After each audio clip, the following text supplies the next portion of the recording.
compris qu'on essayait, où l'objectif était un événement digital. Donc ça veut dire qu'il y a des personnes qui sont en ligne, je les salue, même si je ne les vois pas. Et donc nous sommes tributaires du numérique. Mais qui aujourd'hui n'est pas tributaire du numérique, voilà, il faut lever la main. Hein. Donc là, nous allons vous passer un petit peu l'annonce du NIFCamp. Et après, on prendra la parole très très rapide pour enfin écouter les pitchs des étudiants et ce que les étudiants ont à nous dire. Donc, est-ce que ça fonctionne? Tadam, voilà.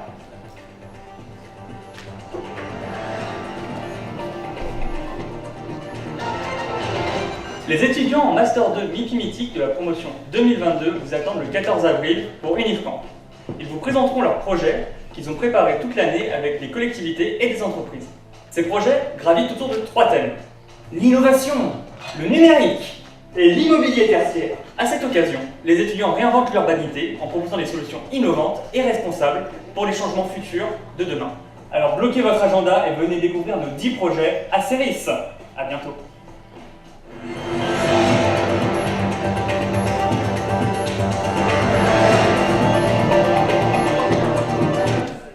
Donc voilà, notre JT, le JT des étudiants, qui donne un petit peu le ton à ce 11e événement du NIFCamp. On dure, hein, on perdure, c'est peut-être qu'on fait attention à tous. On a d'abord des clients bienveillants, et ils sont bienveillants parce qu'ils nous proposent des sujets. Et ensuite, le sujet, pendant 6 mois, évolue, on ne sait pas voilà, ce que exactement ça va donner. Et les étudiants tissent avec les clients bienveillants. Alors peut-être ce que tu voulais... Voilà, on demandera donc des consignes de sécurité aux clients bienveillants. Donc tout à l'heure, au moment où leur projet va sortir de terre, de bien vouloir se lever pour qu'on puisse identifier nos clients bienveillants dans la salle. Comme ça, vous pourrez avoir des discussions les uns avec les autres et vous échanger des trucs de clients bienveillants. On va quand même un peu présenter le plateau là. Tout d'abord, voilà, c'est ça. Effectivement, tu as raison, il faut présenter le plateau. Donc je voudrais que sur le plateau montent les référents Tipeee, hein, et l'équipe de pédagogie Tipeee, c'est important, voilà. Alors on n'est pas tous là parce qu'on a des personnes, et je pense que pendant la présentation, vous restez là parce que je veux que tout le monde vous identifie comme des référents Tipeee.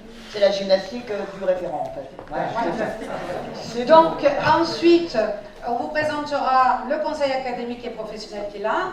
Et pour commencer, et je donne tout de suite la parole à monsieur Venceslas Guiri, qui est notre vice-président formation, innovation, pédagogique de l'université Gustave Eiffel. Ouais, je vais essayer d'être rapide. Donc bonjour à toutes et à tous. Donc voilà, moi je viens ici au nom de l'université Gustave Eiffel, donc en tant que vice-président formation, innovation pédagogique. Alors l'université Gustave Eiffel est jeune en fait. En gros, elle est plus jeune que l'UNIFCamp. Hein. Elle vient merger entre guillemets donc l'ancienne université Paris-Est Marne-la-Vallée et aussi des collègues de l'ex-IFSTAR, qui était en fait un centre de recherche autour notamment de l'urbanisme, des villes, des transports. Et le thème de l'université Gustave Eiffel, c'est les villes de demain. Donc ça tombe plutôt pas mal au regard de ce que j'ai vu aujourd'hui dans les différents ateliers. J'ai pas tout vu, mais voilà, ces projets, en fait, ils illustrent bien la mentalité qu'on peut avoir au sein de l'université. Donc c'est fondé aussi, donc, je le disais, sur l'université Paris-Est Marne-la-Vallée, qui a dans son ADN l'insertion professionnelle, l'apprentissage, en fait le lien constant avec les acteurs du monde socio-professionnel, que ce soit les entreprises ou les collectivités, que je salue. Et puis on a aussi dans cette université-là, on avait, et on a toujours bien sûr notre composante de formation l'IFIS, et bien sûr les masters mythiques et MIPI. Et donc ces masters-là, ils sont emblématiques justement de ces thèmes-là. Donc je salue évidemment toute l'équipe Tipeee, et puis voilà, je vous souhaite des très belles présentations de ces projets dont j'ai vu certains qui sont super. Voilà. Bon, merci beaucoup.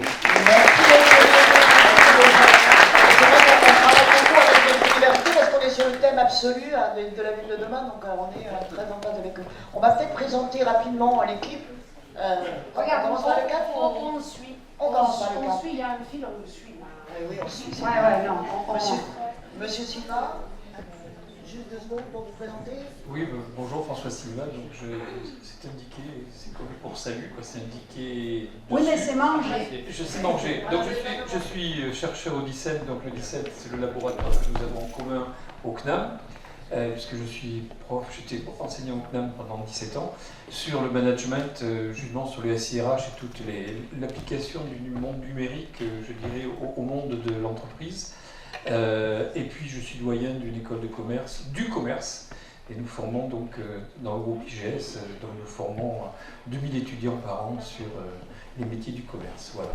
Et donc bien évidemment le e-commerce est quelque chose de très important. Et jury aujourd'hui Et dans le jury, effectivement, évidemment. Alors moi je suis Véronique Leterrier, je suis directrice de l'administration générale au sein de la CASDEN. La CASDEN est une banque du groupe Banque Populaire Caisse d'Épargne. Nous sommes la banque de la fonction publique, nous sommes basés à Champs-sur-Marne. Nous avons à peu près 108 délégations. Ce qu'on appelle délégations sont des agences bancaires sur la métropole et sur l'outre-mer. Je m'occupe essentiellement de tout ce qui est sécurité des personnes et des biens, tout ce qui est immobilier et moyens généraux. Et puis en dehors de ça, je suis la présidente de l'environnement de travail de l'Agora. Donc voilà, on travaille avec énormément d'entreprises de plus de 500 salariés sur un certain nombre de thèmes. Donc je vous invite à aller regarder ce qu'est l'Agora. Il y a plusieurs clubs, dont l'immobilier. Et puis enfin, je suis présidente d'une association qui s'appelle Kids of the Joy. Et j'ai créé une maison d'accueil pour des enfants dont les parents n'avaient pas les moyens de les scolariser au Sénégal. Voilà. Merci Véronique. Merci, et jury aussi. Donc, Et jury. Et jury. Bien, c'est l'ancien client bienveillant qui va vous. Bien, bonjour, je suis Axel Saint-Charles, je suis directeur des systèmes d'information pour la ville de Noisy-le-Grand. Et dans le lien qui nous unit avec l'IFIS, qui dure depuis plusieurs années, j'ai pu par le passé être enseignant vacataire, je me rappelle des licences de tourisme et des licences de santé, pardon, des maîtrises de tourisme. Mais j'ai toujours su et voulu garder un lien fort dans le développement du numérique et son impact sur la société, en tout cas dans le monde des collectivités territoriales, qui a bien pris conscience de l'ampleur de l'enjeu et donc qui a renouvelé son ambition à travers le développement de thématiques, notamment de la ville intelligente. Et, mon rôle aujourd'hui, c'est de participer au jury et d'en profiter. Et oui, parce que l'année dernière, donc, la ville de Noisy-le-Grand était client bienveillant, donc il connaît bien le dispositif. Bien, bonjour, on me souffle à l'oreille qu'il faut que je fasse court. Mais généralement, quand on commence comme ça finit mal. Mais, donc je suis Gérard Eudes, donc je suis élu à Torcy et surtout, de plus, en charge du développement économique de l'enseignement supérieur et de la recherche à la communauté d'agglomération Paris-Vallée de la Marne. Donc beaucoup d'autres activités en cours, donc je siège aussi au conseil d'administration de la belle et nouvelle université Gustave Eiffel, toujours avec un grand plaisir. Toujours avec un grand plaisir de participer à Unifcamp, une vieille histoire, ça fait plusieurs années, j'en ai fait plusieurs, je suis très content du ce matin.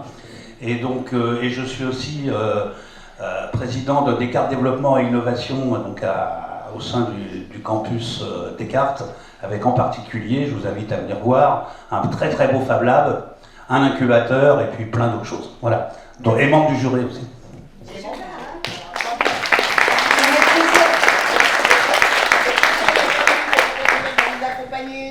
Travailler avec nous, on va les faire réfléchir sur les thématiques qui ont été développées par les étudiants. Je remonte sur scène, juste pour vous dire deux choses importantes quand même que j'ai oubliées.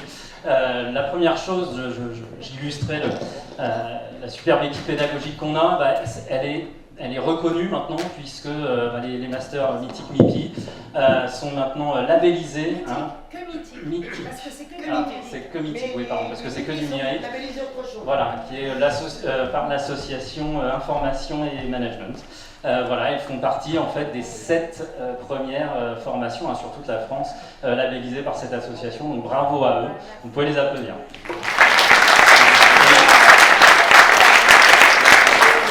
Deuxième dernier petit point, et après je vous embête plus, c'est juste pour vous dire que le prix qui sera décerné tout à l'heure est en partie financé par le CIPEN, dont le directeur est ici, il vous fera le petit mot de la fin. Merci beaucoup, je savais pas que tu l'as financé. Par contre, je sais que je je t'ai fait travailler. Mais si tu le finances, il n'y a pas de souci. Voilà. Donc, non, on va laisser les étudiants faire ce qu'ils avaient. Moi, je suis vraiment pour suivre, c'est eux qui sont à la manette. Voilà, vous nous avez vu sur... Non, si tu peux revenir en arrière. Vous nous avez vu sur scène. Juste dire, il y a 2 qui sont absents. Madame Ferraille qui est en congé maternité et Madame, elle est où Madame Rousset, voilà, voilà, merci beaucoup Axel. Madame Rousset qui nous suit à distance pour des raisons voilà, de santé. Donc voilà, c'était important. Je voulais remercier tous et remercier aussi le secrétariat pédagogique en la présence de Madame Frapsos et de Madame Bravo.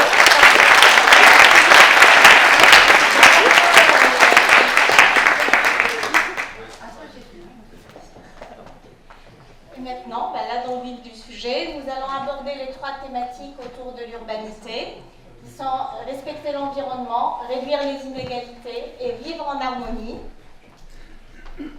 Là, on va commencer par la première thématique qui est respecter l'environnement, avec 4 groupes étudiants, 4 groupes projets, qui sont Woman, avec le client bienveillant Aménagement 77, avec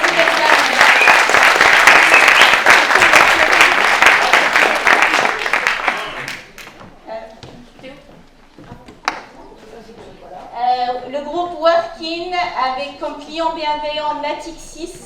Voilà.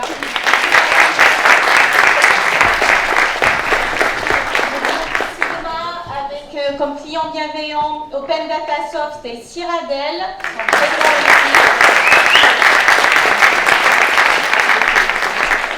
Et le groupe Kairos avec BNP Paribas.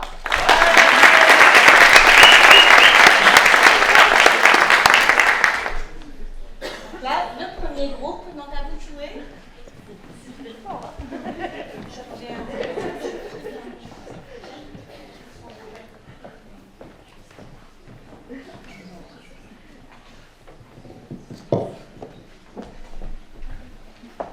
Et bonjour à tous et à toutes.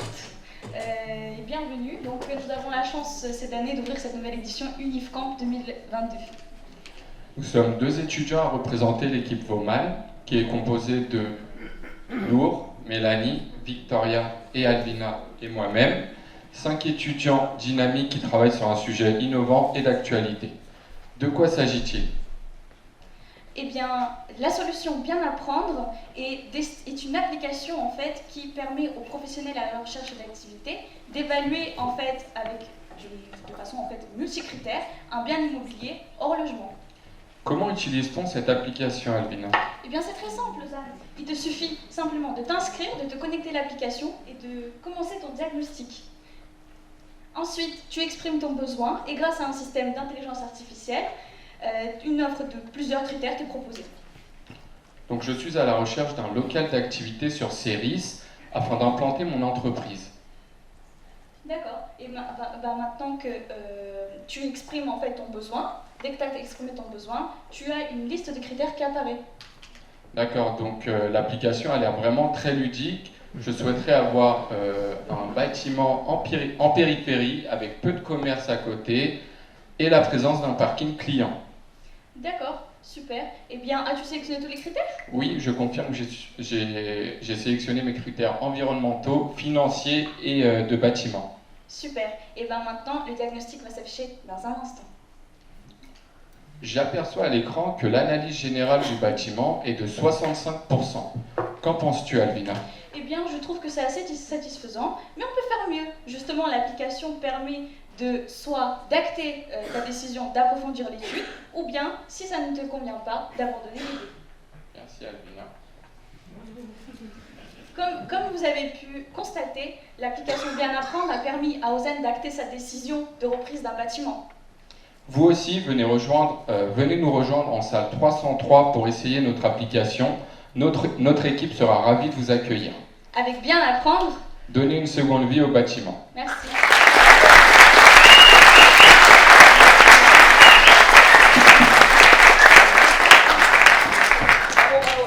Sur la fiche, on a eu la chance d'avoir un cartooniste qui a essayé d'exprimer l'application des étudiants et à chaque moment de changement de scène, vous verrez le dessin s'afficher. Oui, faut absolument remercier la société Picor avec Sarah, qui est, je pense, dans la salle, et de toute façon, elle est là-bas, qui sera au 3e étage, qui ensuite croquera, grâce à sa facilitation graphique, l'ambiance du NIFCAM. Le numérique, c'est le graphique aussi.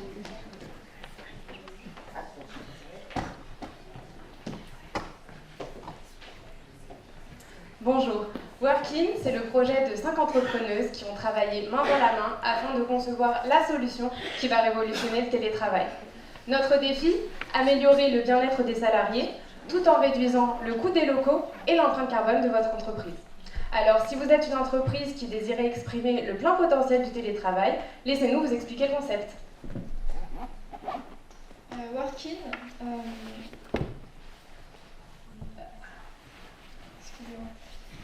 Workin vous propose des services d'aménagement de tiers-lieux avec des modèles prédéfinis et modulables.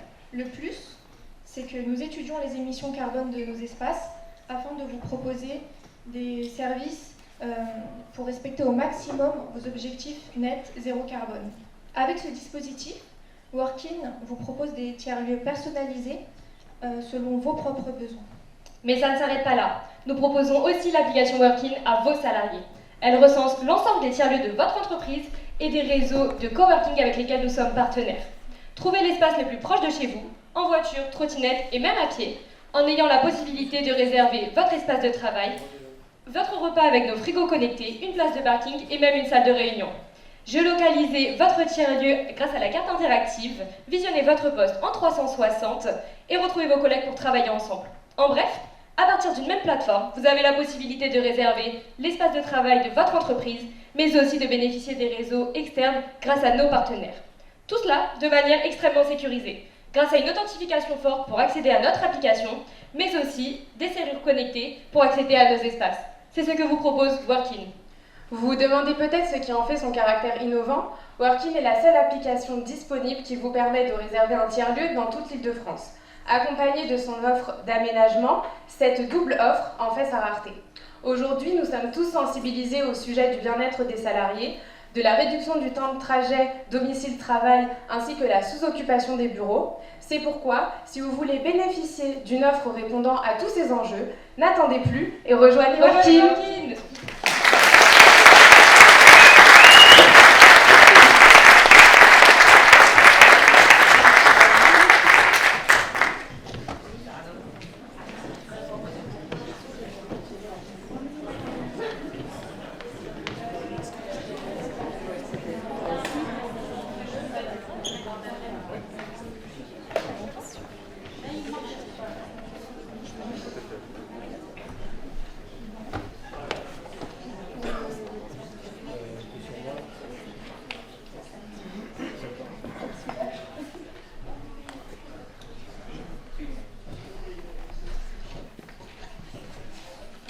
Bonjour à tous.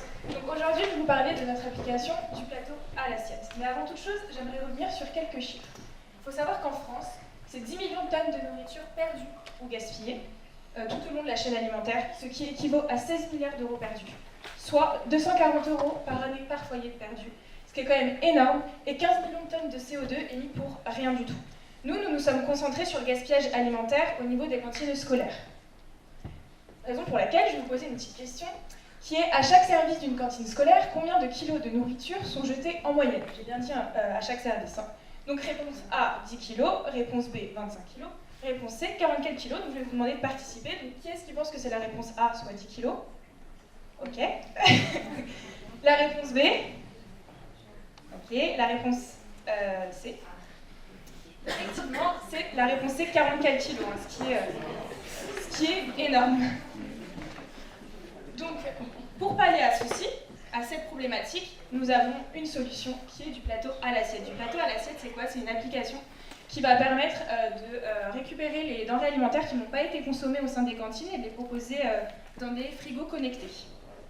Alors, vous vous demandez sans doute comment ça marche.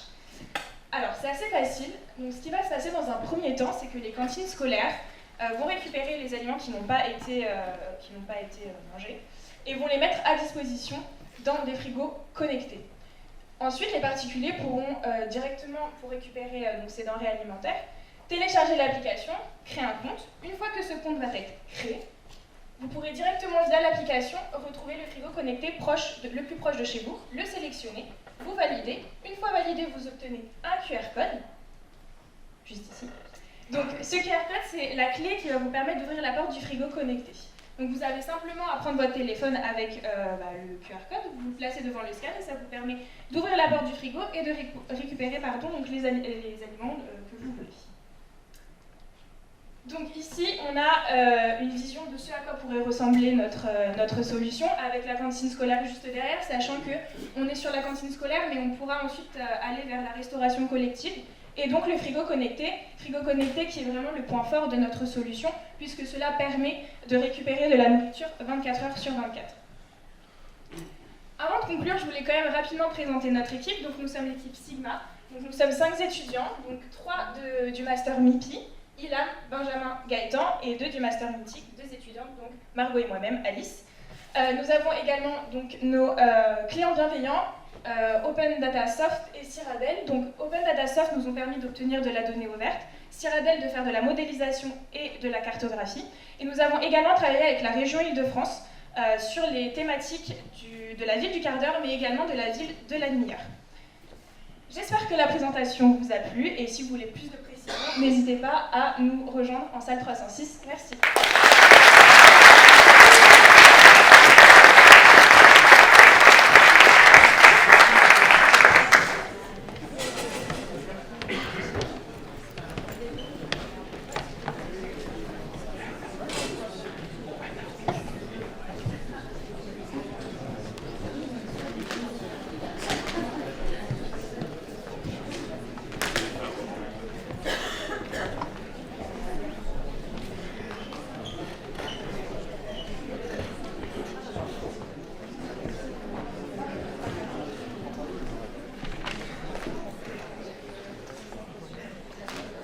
Bonjour à tous.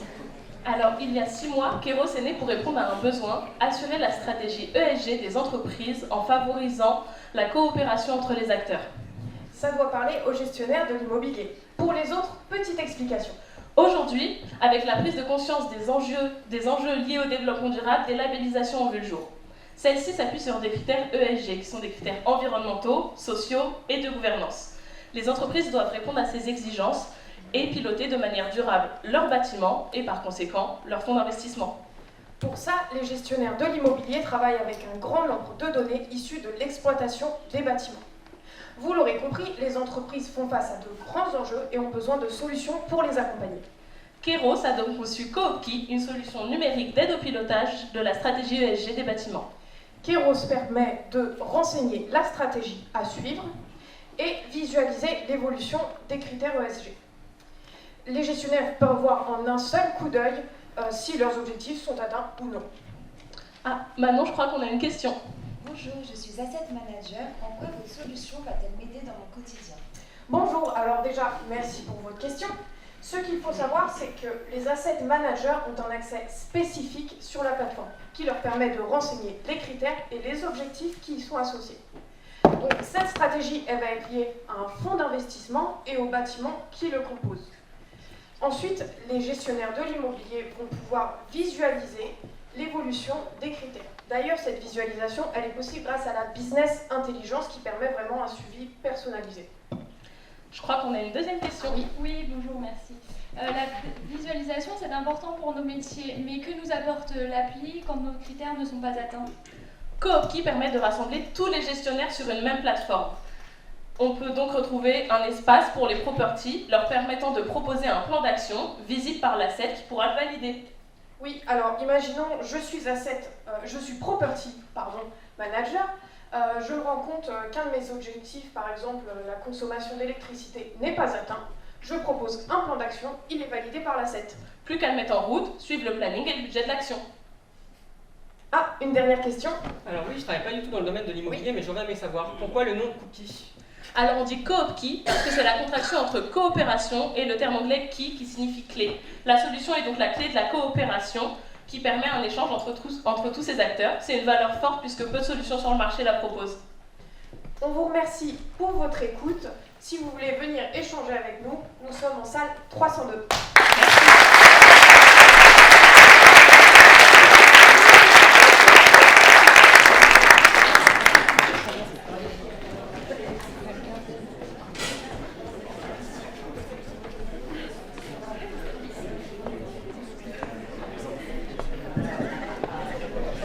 Ce que nous voyons dans ces 4 applications, c'est d'abord de l'information.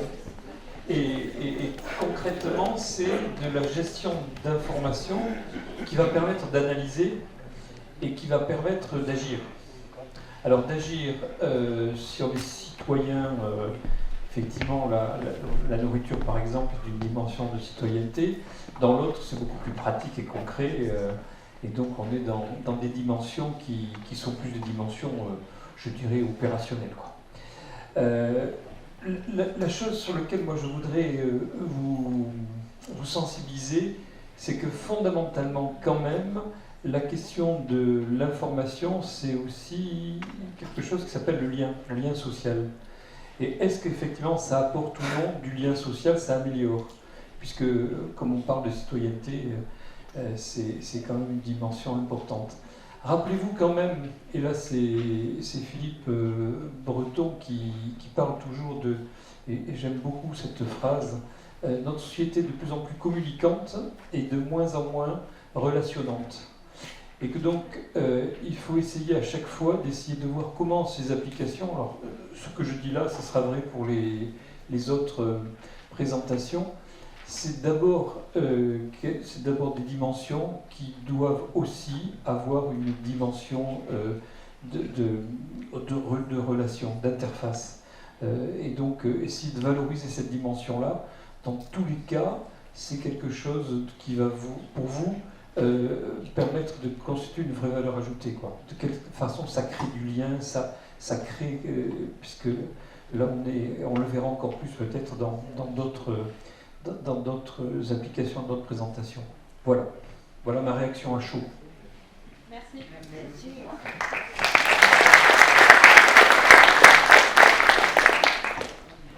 Alors pour moi, c'est vrai que tous ces sujets résonnent, puisque étant gestionnaire aussi de bâtiments et m'occupant de la restauration collective, c'est vrai qu'aujourd'hui, je suis satisfaite de voir que cette jeunesse s'empare des sujets environnementaux. C'est vrai qu'il y a quelques années, je vais parler comme une vieille, mais il y a quelques années, c'était pas notre sujet. Et c'est vrai qu'aujourd'hui, dans tous les projets qu'on puisse faire, et notamment j'en ai un qui va m'amener jusqu'en 2024, un projet stratégique de la banque, et on va parler d'environnement, et d'environnement notamment de travail, mais pas que, on va parler de méthodes et outils, applications, on va parler attractivité de l'entreprise. Donc voilà, quand je vois tout ça, c'est vrai qu'on a besoin d'indicateurs de pilotage, on a besoin de faire de l'anti-gaspi, on a besoin de faire de la modulation dans nos bâtiments, donc vous êtes sur la bonne voie. Après, voilà, soyez précautionneux des données que vous utilisez, parce que les chiffres, on peut en faire n'importe quoi. Donc voilà, soyez juste précautionneux de ce que vous en faites et de la manière dont vous allez les porter.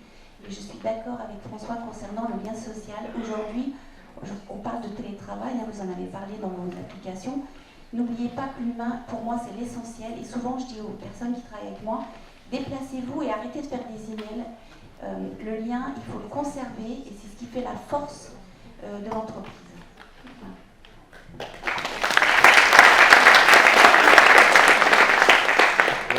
Écoutez, je vais faire court puisque, voilà, pour ne pas répéter. Ce que je trouve de bien dans ces projets, c'est le côté pragmatique, la déclinaison que vous avez su faire dans différents volets, le non-gaspillage alimentaire, du non-gaspillage alimentaire comment dirais-je, à la gestion des assets en intégrant les critères environnementaux. La palette était large et vous avez su rendre compte à travers des applications très concrètes.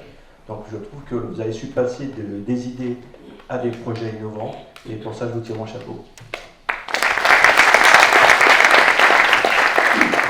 Oui, j'ai pas grand-chose à ajouter à ce qu'il vient de dire que je partage. Peut-être juste une remarque, mais qui peut-être poursuit ce que disait Véronique. C'est que des données, c'est bien, mais quel est le modèle, quel est le modèle qui est sous-jacent aux données? C'est-à-dire que les données en soi, ce ne sont que des données. Et ce qu'il faut savoir, c'est comment on traduit les données en action. Et donc derrière, il faut nécessairement un modèle. Voilà, c'est pour attirer votre attention sur cette question. Et puis évidemment, la question de l'humain et des usages, mais j'y reviendrai sur d'autres thèmes. Merci. Juste pour dire, on a bien compris vos critiques et vos propositions ou vos satisfactions.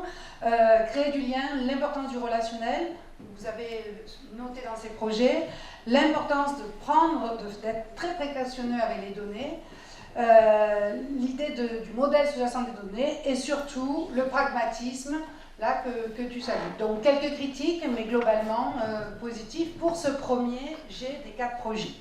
Donc on va passer au G suivant, qui est le G sur réduire les inégalités.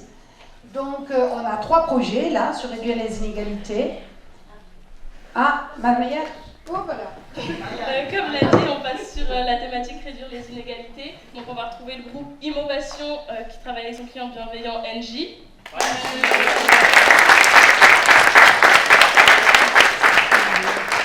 Ensuite, il y aura Corporate LC avec le client bienveillant, la ville de Manille-le-Hongre.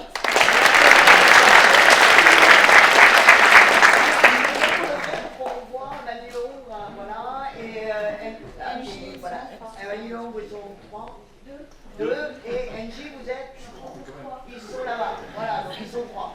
Et pour terminer cette thématique, il y aura le groupe TETA qui travaille avec son client bienveillant, la ville de Paris.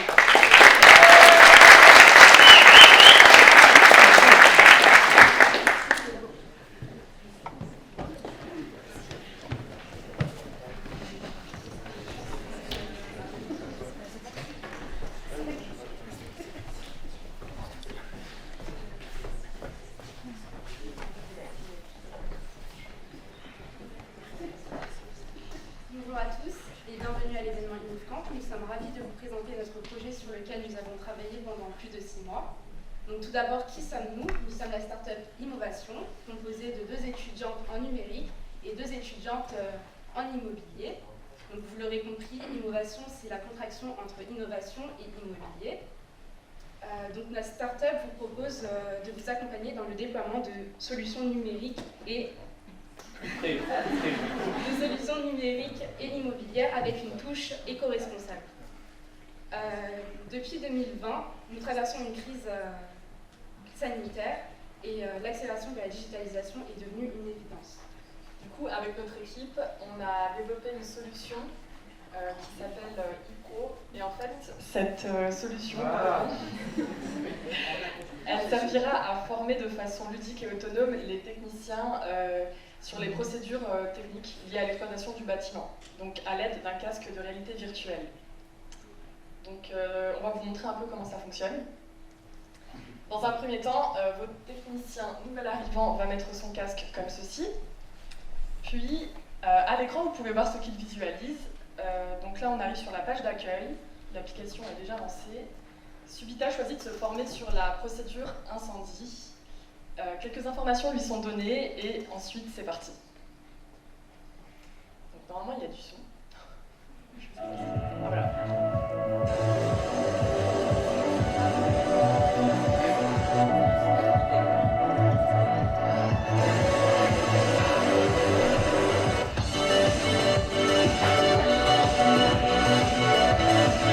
Merci Subita pour cette démonstration. Mais alors, pourquoi choisir Eco? Car c'est une solution éco-responsable et durable. En effet, les cartons de réalité virtuelle sont faits en carton recyclé. Ensuite, c'est également une solution inclusive. Les techniciens s'immergent dans le numérique en l'intégrant directement dans son environnement professionnel. Et enfin, c'est une solution ludique, car elle permet aux techniciens de se former de manière amusante. Envie de tester? Rejoignez-nous au stand Innovation, salle 305, au 3e étage de l'IFIS.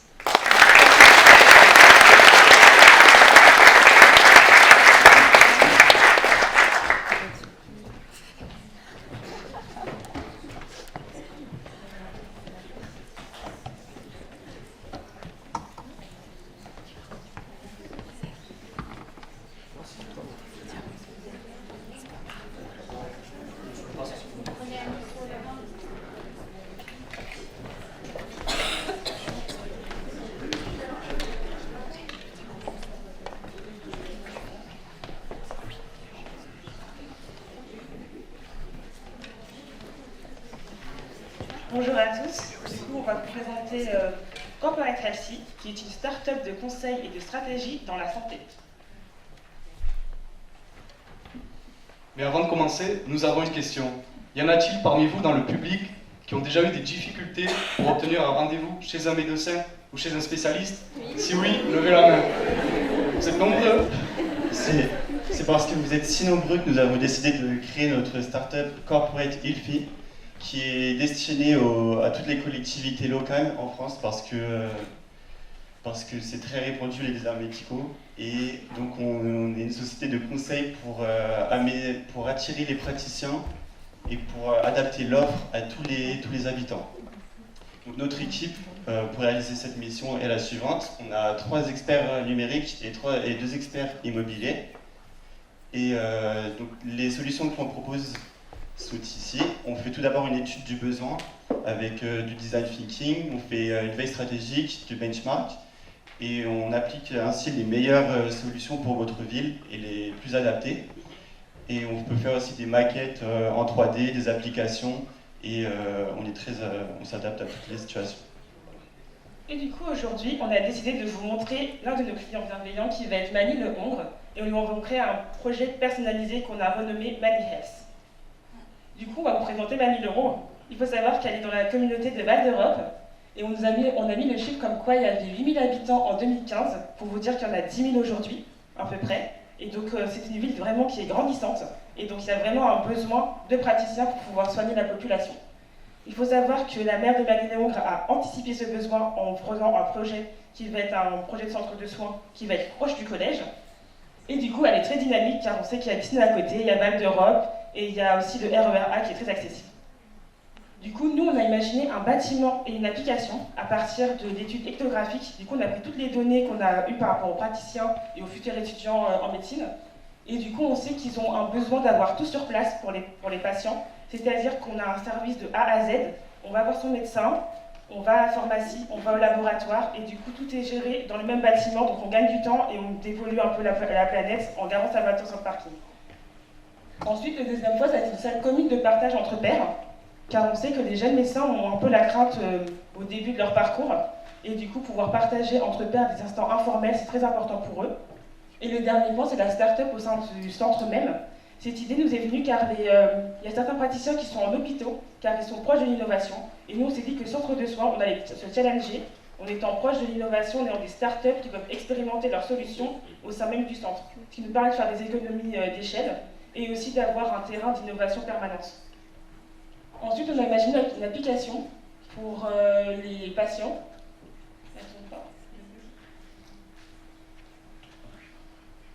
Et du coup, les patients, ils vont avoir aussi le centre de soins chez eux. Donc chez eux, ils vont avoir leurs rendez-vous qu'ils ont pris, ils peuvent le modifier, ils peuvent avoir aussi leur rappel, car on sait que pour avoir un soin complet, il faut faire ses rappels. On a aussi une application qui va permettre d'avoir le parcours de soins, donc les médicaments, son ordonnance au même endroit. Et dernier point, on va avoir toutes les informations au même endroit sur le centre, donc comment y accéder et les services proposés. Nous vous remercions pour votre écoute et n'hésitez pas à venir nous voir en salle 306.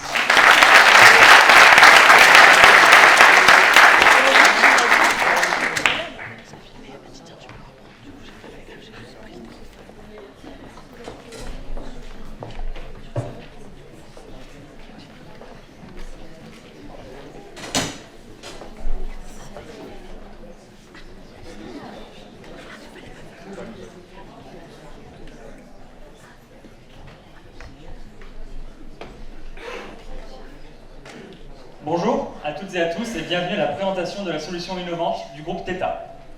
Pour commencer, je vais vous présenter Pamela Bisley. Elle est gérante de centre de formation depuis 5 ans et ça fait 5 ans qu'elle rencontre les 4 mêmes problèmes dans son travail au quotidien. Ces problèmes, ce sont le fait que les espaces ne soient pas assez flexibles, le fait qu'il y ait trop d'outils de gestion différents, ce qui rend le management très compliqué, le fait que les tâches de gestion soient trop chronophages et enfin, elle aimerait réduire sa consommation énergétique mais elle n'y arrive pas. Pour Pamela et l'ensemble des gérants de centre de formation, nous allons proposer une solution. Nous allons mettre en place des espaces modulables. Modulable, ça veut dire que le mobilier pourra se déplacer, s'adapter à volonté, mais pas que le mobilier. Également les murs, permettant aux gérants de centre de formation de créer des salles à volonté et de démultiplier leurs usages, comme vous pouvez le voir. Mais nous n'allons pas nous arrêter là. Nous avons également une solution réellement innovante qui va révolutionner la gestion dans son ensemble. Cette application va permettre d'automatiser l'organisation des espaces. Ça va permettre d'automatiser la gestion de des réservations et du calendrier. D'accord. Désolé, je n'étais pas bien filmé. Ça va permettre d'avoir une gestion énergétique bien plus facile et enfin d'avoir une visualisation des données des usagers plus claire. Tout cela, c'est donc un seul outil de gestion. Tout cela, c'est une seule application. Tout ceci, c'est QuickSpace. QuickSpace, c'est donc une application de gestion qui va utiliser donc la business intelligence et l'Internet of Things pour automatiser de manière générale les tâches de gestion. Par exemple, l'application va créer un plan du bâtiment montrant l'agencement de la journée. Également, un inventaire sera créé avec l'ensemble du mobilier permettant d'avoir un meilleur contrôle dessus. Et enfin, un calendrier sera créé automatiquement et toutes les réservations seront inscrites.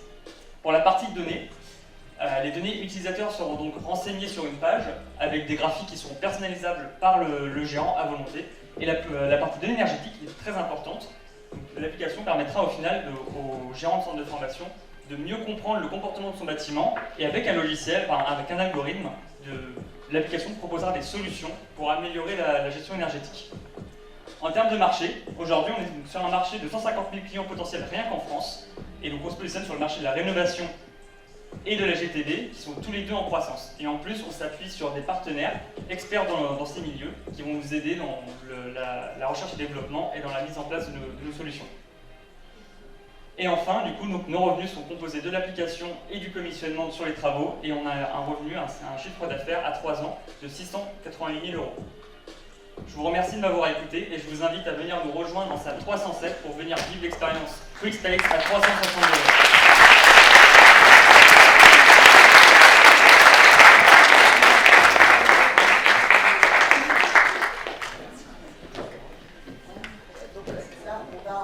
On va repasser la parole au CAP, donc au comité. On va commencer par... Non, on commence par Véronique. Voilà. Alors, sur les inégalités, c'est vrai que c'est un sujet qui est très prégnant. Aujourd'hui, on en parle beaucoup.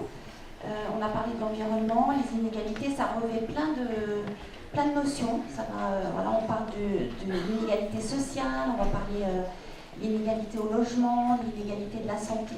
Et je trouve que les projets que vous avez proposés sont des projets très disruptifs, j'y crois. Je pense que c'est un manque de précision néanmoins. Je pense qu'il faut que vous ayez une vision globale et que vous vous disiez toujours à qui je m'adresse et comment mon interlocuteur va pouvoir comprendre ce que je souhaite faire.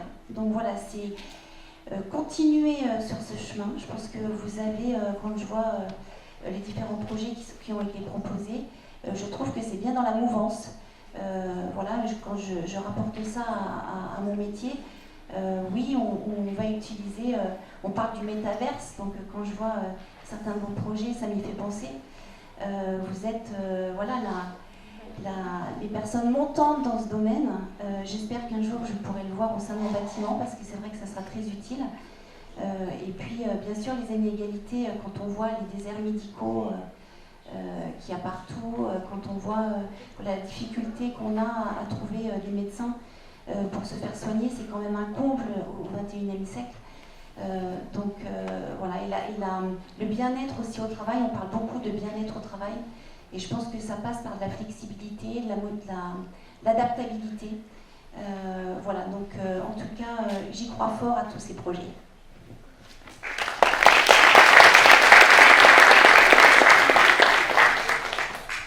Je dirais simplement que je trouve effectivement que vous êtes dans l'air du temps. Clermont-Tétat, pour un patrimoine tel celui de la ville de Paris, on peut supposer qu'il y ait de quoi agir. J'ai apprécié aussi l'idée de la formation, même si le casque virtuel c'est déjà connu, parce qu'effectivement les connaisseurs, les gestionnaires de bâtiments techniques n'ont pas toujours les formations appropriées, qui ne peuvent pas rester qu'académiques en fait. Et donc effectivement c'est un versant qu'on peut creuser. Et bien sûr, les déserts médicaux qui font foi, y compris dans la ville de Noisy-le-Grand, qui ont des difficultés à attirer les médecins, etc. Donc vous êtes dans l'air du temps et à persévérer. Très bien.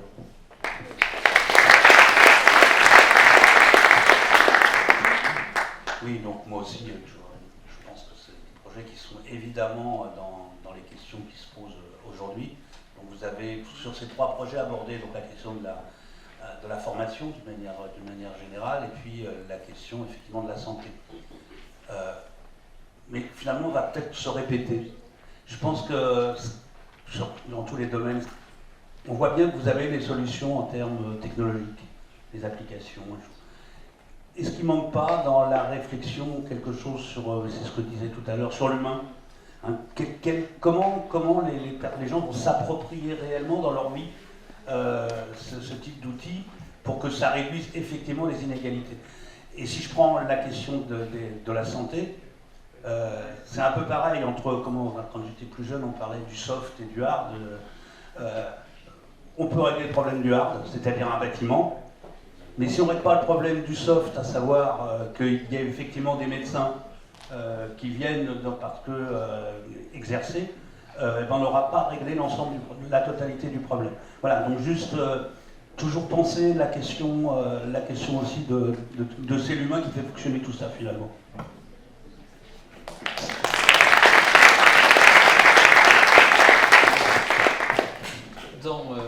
Dans ces 3 présentations, il y a des choses nouvelles qui apparaissent. La première chose, c'est la dimension du ludique. Et que ça, alors, si on était au Canada, on dirait le gaming. Non, c'est pour rien, c'est pour rien. On est dans le jeu, hein, cette dimension de jeu est vraiment importante. Enfin, jeu, au sens où on est là aussi pour le plaisir. Quoi. Et que le travail, c'est aussi cette dimension-là. Et que je pense que ça, c'est une donnée forte.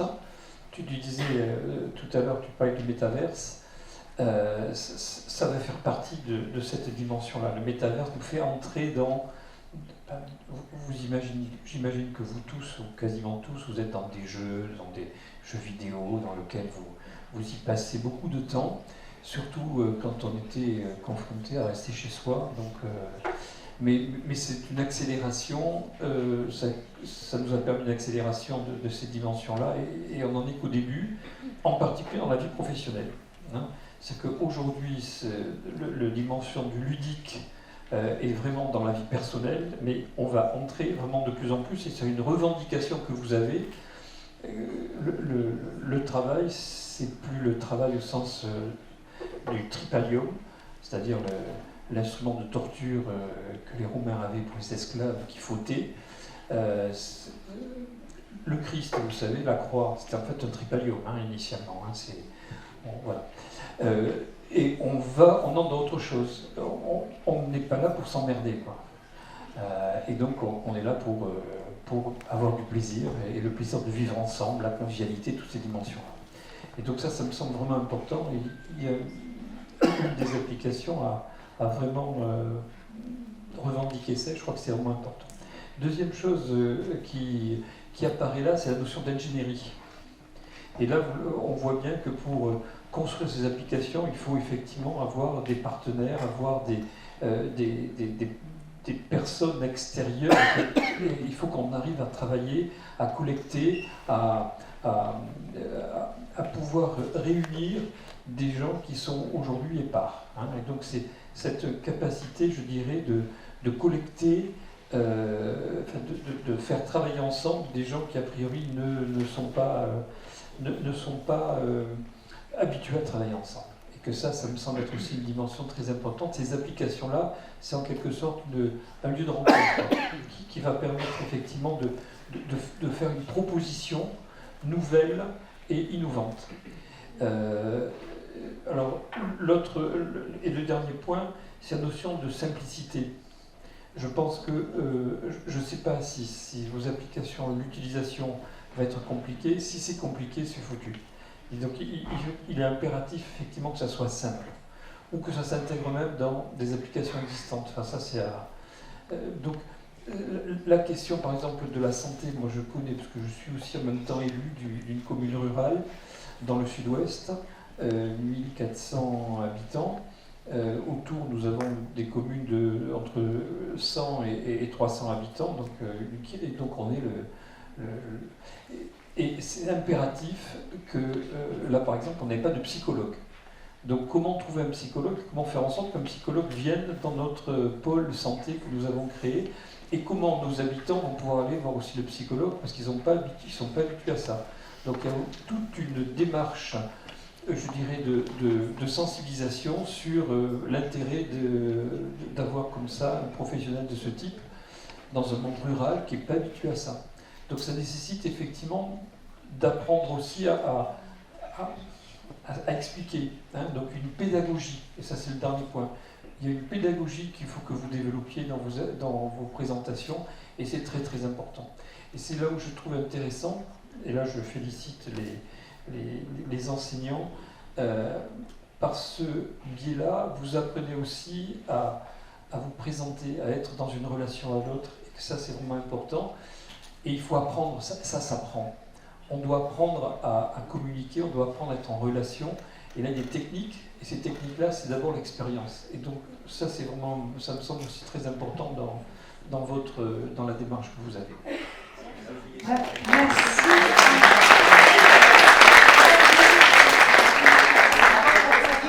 On fasse une synthèse pour le groupe YouTube. On a un problème de live, donc il faut relancer un lien.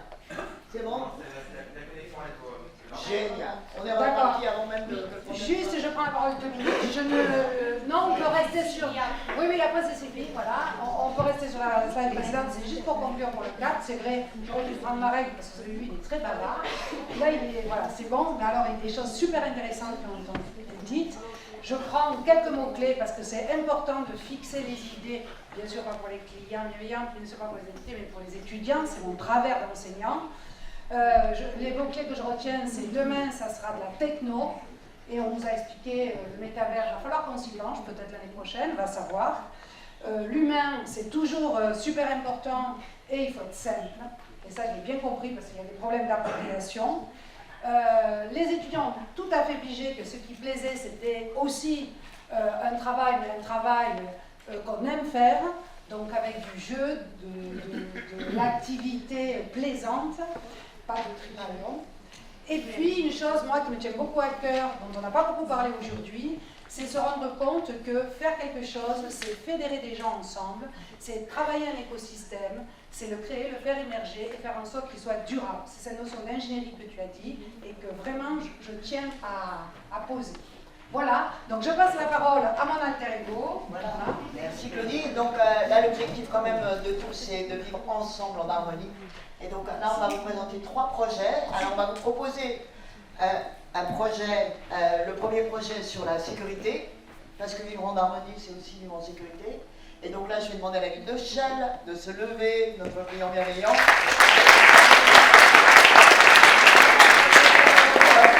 Dans le monde de la connaissance avec la médiathèque, et donc là, je vais demander à Paris-Vallée de la Marne de se lever. Merci.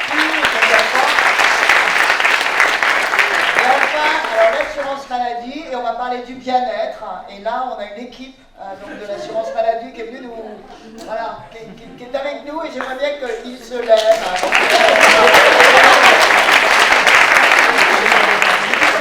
Et donc on va parler de bien-être et d'harmonie. On commence par les keepers. On est prêts? Ils sont prêts.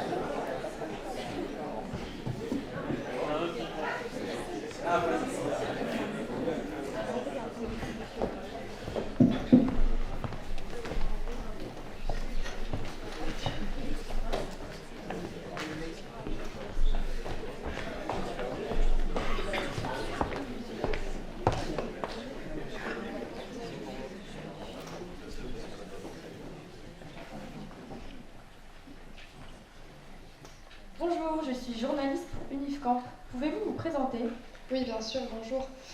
Nous sommes les Keepers, donc une start-up de conseil en sécurité au service des collectivités. Donc nous sommes une équipe de 5 professionnels bientôt diplômés dans 2 secteurs d'activité différents, donc l'immobilier et le numérique. Et quel est votre projet?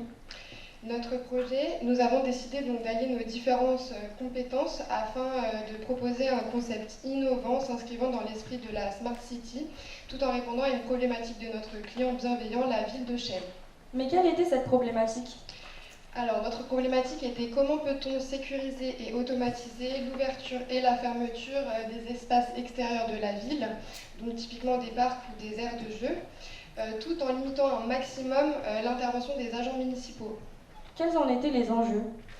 Les enjeux auxquels nous avons dû faire face étaient notamment les contraintes techniques et environnementales des différents sites à équiper, mais également un budget relativement limité et la limitation maximale des moyens humains.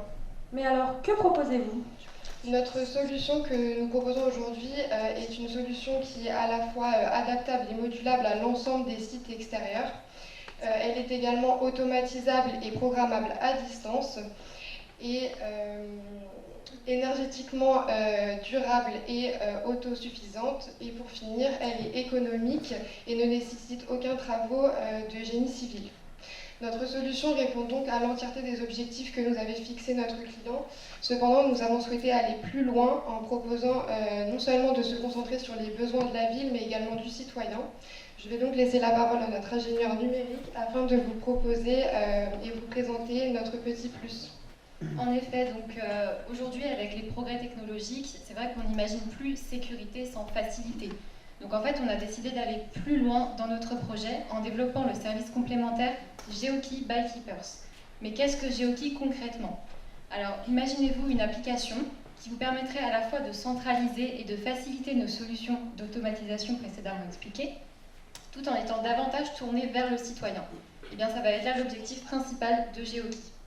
En effet, par exemple, au lieu de se déplacer pour aller fermer les espaces extérieurs, ou d'effectuer des rondes assez chronophages pour les agents municipaux, ils pourront désormais tout faire depuis leur smartphone, donc vérifier la fermeture des espaces, notamment n'importe où, n'importe quand, ce qui représente un gain de temps considérable pour vous et une grande facilité pour eux, bien sûr.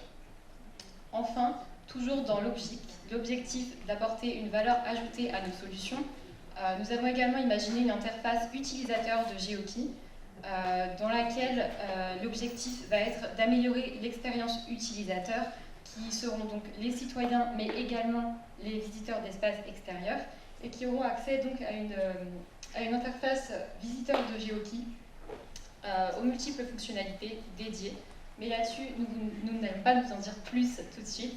Si vous souhaitez découvrir ces fonctionnalités, nous vous invitons à venir nous voir à notre stand en salle 303. Merci beaucoup.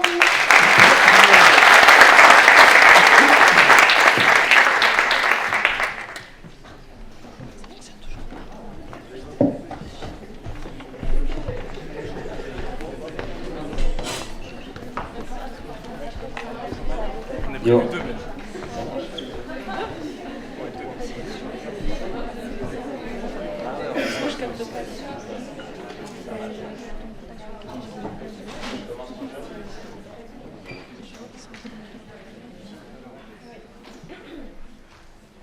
Bonjour à toutes et à tous. Qui se souvient de ses premières expériences à la médiathèque? Le calme qui y régnait, l'odeur des livres, qui naît entre les rayons ou même louer des CD. Celui-là, il fait partie de notre environnement. Il fait partie de notre environnement et on le connaît depuis qu'on est tout jeune. La médiathèque, elle est accessible à tous et elle est gratuite. Et ça, c'est ce qui fait la beauté de notre service public. Donc nous sommes la start-up médiathèque et notre job, c'est de penser la médiathèque d'aujourd'hui et de demain. Et finalement, c'est aussi votre rôle, parce que c'est à l'écoute des besoins des citoyens de la ville de Torcy que nous avons imaginé la médiathèque de demain. Donc je vous propose qu'on se projette ensemble dans cette médiathèque avec le témoignage de Théo et Oumaïma. Tiens Théo, ça fait longtemps. En ce moment, tu passes tout ton temps à la médiathèque. Salut Oumaïma. Comme tu peux le constater, en ce moment je passe beaucoup de temps à la médiathèque. D'habitude j'y allais pour emprunter des livres pour mon petit frère et ma petite sœur, mais là en ce moment j'y vais plutôt pour travailler. Quoi? Mais ton master c'est que des travaux de groupe. Comment tu fais pour travailler à la médiathèque? Faut pas faire de bruit. Alors en fait, via la plateforme justement informatique, je peux réserver ma salle et travailler directement avec mon groupe. La médiathèque met à disposition des salles modulables, des ateliers de formation et même des espaces coworking. On retrouve aussi un Media Lab. Un quoi? Un Media Lab. En fait, un Media Lab, c'est un espace de création, donc création de contenu, donc audio et vidéo, Par exemple, toi, si tu décides de monter ta marque de vêtements ou de tourner un spot publicitaire, tu peux le faire directement sur le Media Lab de la médiathèque. J'y aurais jamais pensé, c'est pas du tout l'image que j'ai d'une médiathèque. Mais du coup, tu peux toujours emprunter des livres? Bien sûr que tu peux toujours emprunter des livres à la médiathèque. Tu peux même consulter du contenu, donc vidéo et audio, à distance. De mon canapé, tu veux dire, de chez moi. Directement de ton canapé. Tu peux regarder ta série ou ton film directement à distance. Bah ça a changé la médiathèque, bah j'irai très prochainement, écoute, merci. Merci à vous. Ce témoignage, non, c'est très important parce que ce témoignage, c'est la réalité de la médiathèque dans 2 ans. C'est une médiathèque qui est plus connectée et qui répond à la montée du numérique et surtout aux nouveaux usages des utilisateurs finalement. Voilà. Si vous voulez découvrir nos solutions, je vous propose de venir en salle 301 avec nous et merci de votre attention.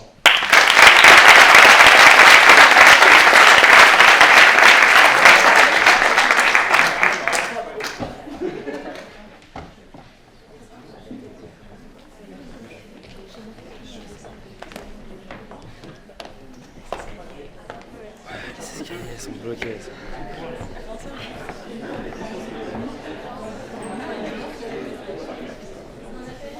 Ça arrive.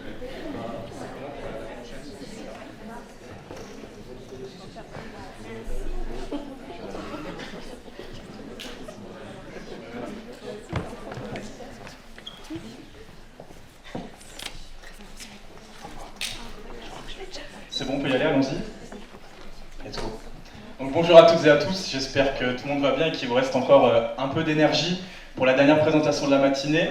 Moi c'est Lucas et aujourd'hui avec mon collègue Diedi, on va vous présenter le projet qu'on a monté avec notre groupe Inkipit, composé également de Ilyes, Axel et Manon, qui sont d'ailleurs actuellement en train de passer dans les couloirs pour vous distribuer des flyers. Mais avant de commencer à vous présenter notre solution finale, j'aimerais un peu vous parler de notre parcours parce que c'est ça aussi un pitch, c'est vous présenter notre histoire et les difficultés qu'on a pu rencontrer tout le long du projet. C'est vrai qu'il y avait cette slide aussi. Donc début octobre 2021, on tire au sort notre client bienveillant, la Caisse primaire d'assurance maladie de Seine-et-Marne. Ils sont venus en équipe de foot aujourd'hui, donc on a un peu la pression. Et la problématique suivante, comment soutenir les managers dans la gestion et animation de leurs équipes dans un contexte d'hybridation croissante des modes de travail. Donc ce qui se traduit concrètement par un besoin d'outils organisationnels. Donc on mène notre enquête pendant plusieurs semaines et arrive la fin de l'année 2021 et là on commence à réfléchir à quelle solution finale on pourrait prendre. Et là ça devient compliqué parce qu'en fait il n'y a aucune bonne idée qui sort de notre esprit et en fait on se dit pas tiens ça c'est vraiment une bonne chose, faut qu'on se lance, faut qu'on le développe. Et en fait le problème c'est qu'on s'est rendu compte que notre client bienveillant, en fait il avait déjà accès à tous les outils, ou en tout cas une partie des outils organisationnels dont il avait besoin. Et que du coup, si on venait à travailler un peu sur ces outils-là, ce serait juste une copie un peu plus sophistiquée de ce qui existe déjà. Et nous, c'est pas vraiment ce qu'on voulait parce que voilà, on voulait vraiment développer un outil, une innovation à valeur ajoutée pour la CEPAM. Et du coup, ce qu'on a fait, c'est qu'on a complètement retourné notre problématique et ça a vraiment été le déclic pour notre groupe. Plutôt que de centrer notre application sur un outil, notre solution sur un outil, on a voulu centrer notre solution sur l'humain avec un grand H. Si les collaborateurs ne se servent pas des outils organisationnels, c'est peut-être qu'il y a un manque de communication, un manque de confiance entre eux et la hiérarchie. Et comment régler cela? Notamment en améliorant leur bien-être. Les chiffres nous montrent que 60% des salariés sont plus motivés au travail quand l'employeur prend en considération le bien-être physique et mental au bureau. Mais également que la productivité augmenterait de 12% lorsque les salariés sont heureux. Et enfin, que les dépenses liées aux problèmes de santé baisseraient de 25% lorsque les salariés sont également heureux. C'est à partir de ces constats-là et de notre réflexion qu'est née Pacitea. J'espère que vous vous demandez tous, Pacitea, c'est quoi? Je vais vous répondre. Pacitea, c'est d'abord une application inclusive centrée sur l'humain et ses besoins. Pacitea, c'est d'abord une version gratuite, sans publicité, disponible pour les particuliers avec de nombreuses fonctionnalités allant de la librairie sur le développement personnel, chez Miss France, la météo, aux playlists musicales relaxantes. Mais Pacitea, c'est aussi une version privilège disponible pour les entreprises et leurs collaborateurs en fonction de leurs besoins. Auto-formation, groupe de discussion, astuces quotidiennes, nous mettons tout en œuvre pour concilier le bien-être et la performance. En clair, PACTA, c'est l'application qui remet l'humain au cœur des enjeux sociétaux et professionnels. Parce qu'une bonne santé, ça part d'abord d'ici. Merci.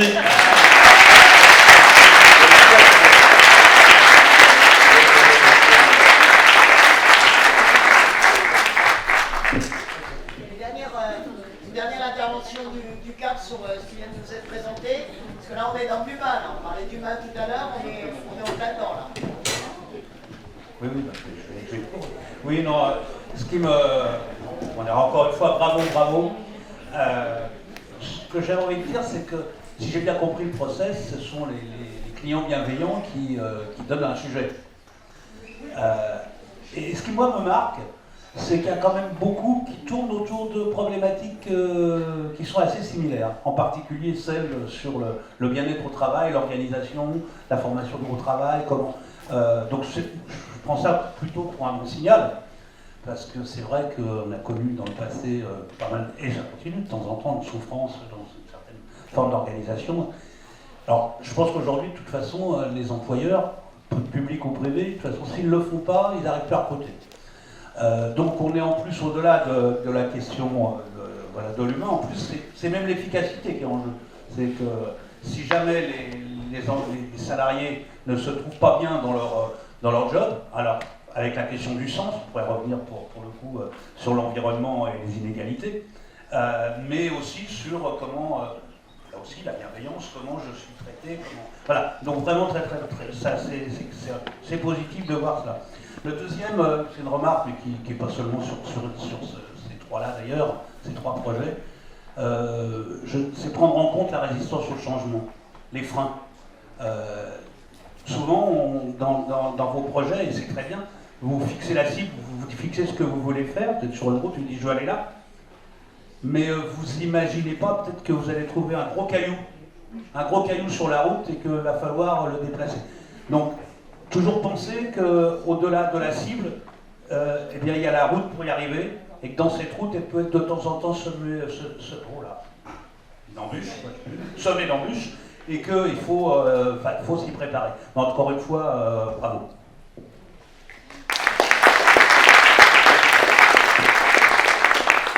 Vous avez bien compris, je suis celui du groupe qui doit être économe pour laisser la place à mes collègues. Alors, mais ceci dit, je constate que dans ce groupe, il y a de nombreux représentants, quasiment des représentants quelque part du service public et de l'intérêt collectif que ça représente. La mairie de Chelles, la communauté d'Aglo d'un côté, et puis la CEPAM. Et donc ce qui relève quelque part du trait commun, c'est l'harmonie dans ce que vous avez présenté à travers vos solutions. Je ne pourrais pas prendre parti puisque je représente une collectivité et une ville, mais tout de même, effectivement, j'ai été touché par le côté pragmatique et j'ai aimé aussi parfois le fait que vous posiez la question du comment ou du problème posé avant de foncer droit vers les solutions. Parce que parfois, c'est en caractérisant souvent, je dirais même, bien l'enjeu, fut-il celui d'un client ou d'un intérêt plus général, qu'on arrive à bâtir une solution. Elle ne peut pas être effectivement une solution mécanique, ça peut être que la réponse à un enjeu, à un besoin. Voilà, je vous remercie.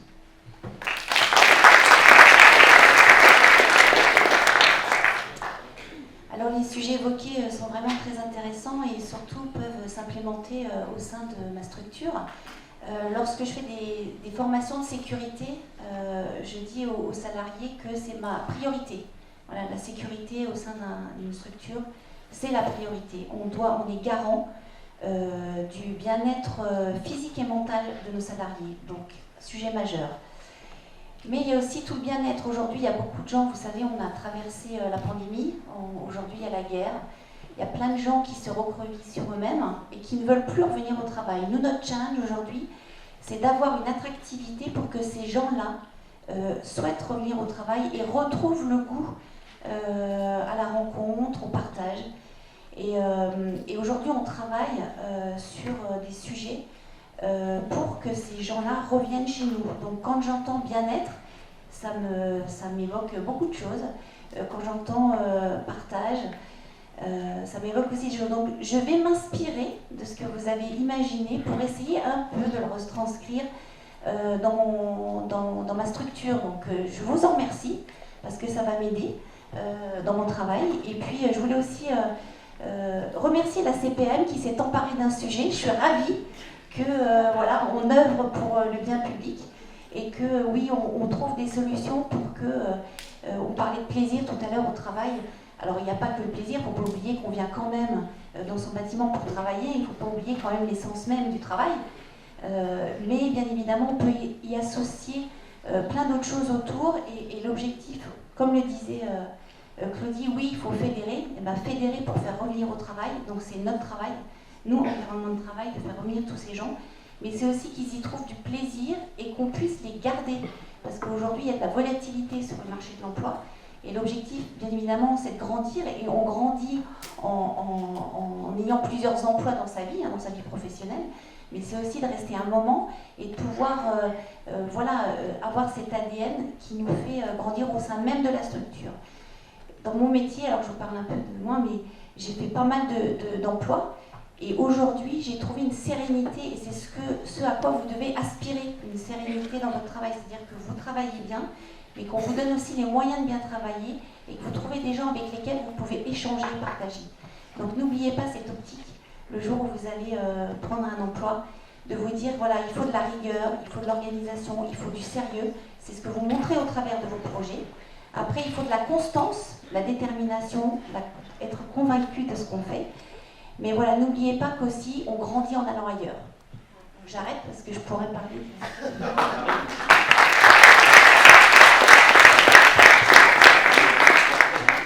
Moi, dans cette dernière présentation, je vais compléter mon petit tour de table. Premier élément, c'est la notion de repenser.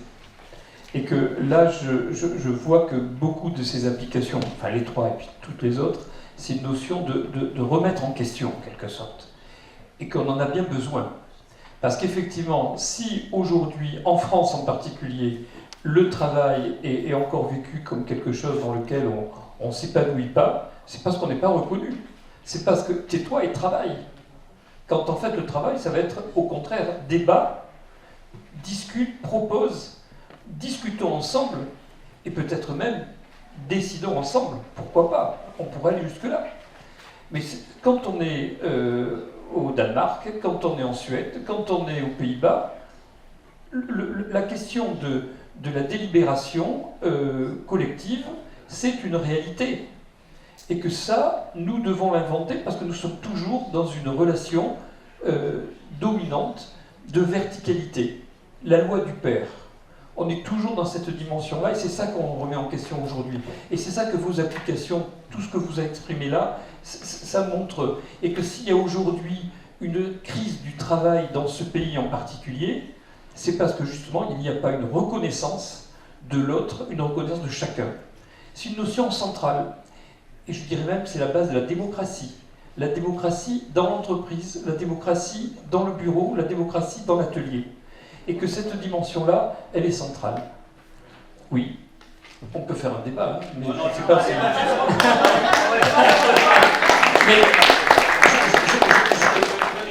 Oui, d'accord. Voilà, premier point. Deuxième point, c'est la façon du collectif, être ensemble. J'en ai entendu que ça. En fait, derrière ça, c'est la collégialité. C'est la capacité de travailler, de discuter, de délibérer ensemble. La collégialité, je vous rappelle simplement que c'est ensemble, créer des lois ensemble, donc débattre ensemble et aussi décider ensemble. Et que ce pays, en particulier, a une difficulté aujourd'hui à sortir de cette verticalité pour entrer dans l'horizontalité. Et que tout ce que vous avez présenté là, c'est autour de cela. Et que le plaisir de travailler, c'est à ces conditions-là que nous y arriverons. Si on n'y arrive pas, eh bien nous serons toujours dans la contrainte, nous aura toujours besoin d'avoir un chef, d'avoir une autorité, parce qu'il y a deux types d'autorité. Il y a l'autorité, celle qui vous permet de croître, celle qui vous permet d'augmenter, et puis il y a celle qui vous écrase. Voilà. Désolée d'être écrasée. Par une opportunité, peut-être qu'on va bien placer, mais... Ouais, mais c'est parfait. Là, alors, non, c'est juste une petite remarque, parce qu'on est là pour dire... Alors, complètement d'accord avec ce qu'il dit, sauf que Sauf que dans les entreprises, c'est régi par le Code du travail. Et le Code du travail... Là, c'est le débat. Non, on est en train de les deux. Or, le Code du travail, c'est pas la démocratie. Allez, on arrête. Alors, non, on ne va pas arrêter. Et donc, parce que remercier tout le monde. Voilà. Alors, voilà, donc on ne va pas tout à fait arrêter, parce que ça pousse de tous les côtés. Moi, j'ai mon voisin derrière qui me dit, Claude dit, je veux dire un truc de 2 minutes. Donc, parce que c'est mon voisin, parce qu'on a travaillé longtemps ensemble, je suis passée pour dire un truc de 2 minutes, mais peut-être même moins de 2 minutes. Donc, vous voyez, les débats, écoutez, vous avez été merveilleux, vous les avez lancés. Ça a été compliqué de savoir comment se positionner sans aller chacun sur chaque projet, mais franchement, bravo au CAP. Merci beaucoup. Et cette conclusion sur la collaboration, je trouve ça assez fort, parce que Unifcamp, c'est collaborer pour demain. C'est bien notre punching line, je ne sais pas, société collaborative. Voilà, et donc, voilà comment nous voyons la ville de demain. Alors je laisse la parole 2 secondes. On a dit 2 minutes. Ah, c'est bon, c'est trop. Quand on aime, on peut. Moi, je suis quelqu'un de provocateur, hein. Donc ma spécialité, c'est le management de service. Donc ce qui m'intéresse, c'est le client final. Et évidemment, c'est des questions de management. Des questions d'ingénierie, entre autres, hein, et de pourquoi on fait le service. Je suis un fonctionnaire historique et je suis un élu. Je trouve que vous n'êtes pas allé assez loin. C'est très intéressant, mais vous n'êtes pas allé assez loin. Il y a un tropisme lorsqu'on parle des collectivités, c'est que pour une collectivité, un territoire est défini. Et il a des frontières. Pour le citoyen, pour l'habitant, le territoire n'a plus de frontières et il en a plusieurs. Donc il y a des nouvelles formes de proximité et on sort de la notion d'assignation à résidence. Et le risque, du point de vue d'une collectivité, c'est de vouloir assigner à résidence sur son territoire. C'est pas ce que veulent les habitants. Surtout pas. Ils veulent avoir plusieurs territoires et avoir des services, parce qu'un territoire, c'est un lieu de service qui leur permet de travailler en proximité, de loin, et d'établir d'autres formes de proximité qui peuvent être des proximités très lointaines où on communique grâce au digital. Historiquement, j'appartenais à une boîte qu'on dit techno, mais ce n'est pas les outils qui résolvent, c'est quel est le sens et quel est le style de management. Mon entreprise historique, qui à l'époque était une direction générale, disait « Nous sommes les hommes qui relient les hommes ». Et donc, dans ces conditions, la proximité est complètement bouleversée. Poussez la logique jusqu'au bout, trouvez pas un outil de manière à ce qu'on reste le cul sur sa chaise dans son territoire historique. C'est plus ce que veulent les Français. Merci, vous voyez, les formidables. Je laisse le mot de la fin à mes 2 collègues préférés. Merci, entendez, merci beaucoup à tous. Nous, simplement, ce qu'on va vous dire avec Gilles, c'est qu'on vous donne rendez-vous maintenant dans le bâtiment principal de l'université. Rendez-vous au 3e étage pour voir les ateliers des étudiants. Un grand merci à vous. Nous on se fait présenter. Vous êtes présenté. Damien et Gilles. On vous invite donc à monter au 3e étage, voir le travail, continuer à discuter, échanger avec nos groupes, voir les prototypes qu'ils ont préparés. Vous avez été invités tout à l'heure à venir découvrir en détail leurs propositions et poursuivre aussi les échanges, les débats qu'on a esquissés, fort importants. Donc tout le monde au 3e étage, maintenant. Dès maintenant. Merci beaucoup. Merci beaucoup.